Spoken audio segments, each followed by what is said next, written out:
Welcome back.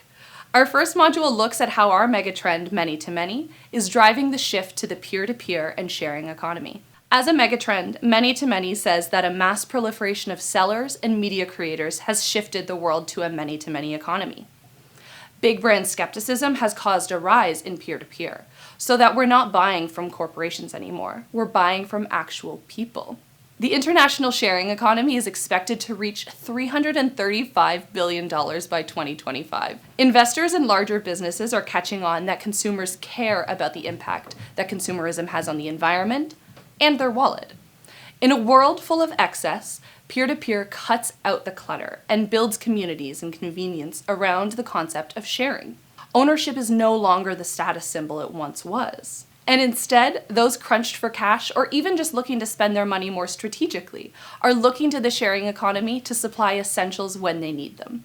57% of those familiar with the sharing economy agreed that access is the new ownership.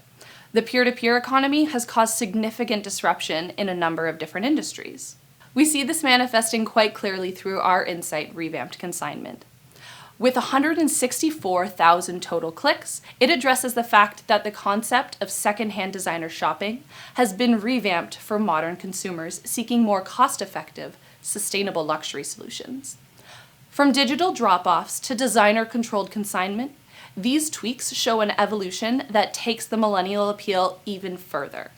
Furthermore, the definition of access is changing. It's not just about creating new materials, but tapping into more circular streams of sourcing. Consumers are turning to their own closets or trading with their friends before they buy from traditional retailers to fill a specific need.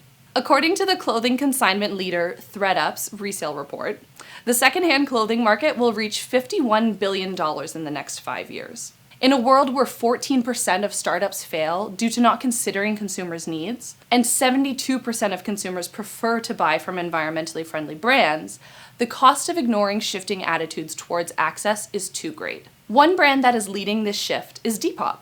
The British secondhand clothing app recently stepped outside the online retail arena by launching their first ever brick-and-mortar store in Los Angeles. As a peer-to-peer retailer, the Depop store will feature staff picks from popular sellers and vintage curators, much like the consignment store model. They're hoping that the physical store location will reshape the way consumers perceive online retail through a secondhand clothing market that's rooted in the brand's peer-to-peer values.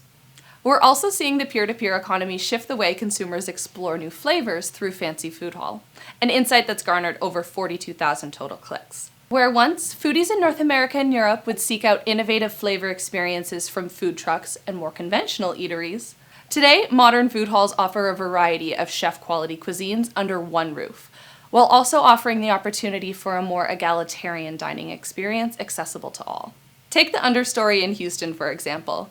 The facility is set up to offer 10,000 square feet of chef-driven concepts that aim to entice the local community by acting as a gathering place and community hub, as well as an eclectic collection of restaurants. For small and mid-sized restaurants, food halls serve as an opportunity to cut back on the high costs of rent and act as a testing ground for new flavors and concepts.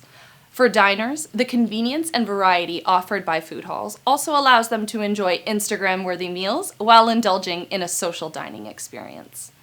That wraps up our first module on many-to-many. When it comes to leveraging the peer-to-peer economy, consider what your brand would need to do to focus more on access than ownership.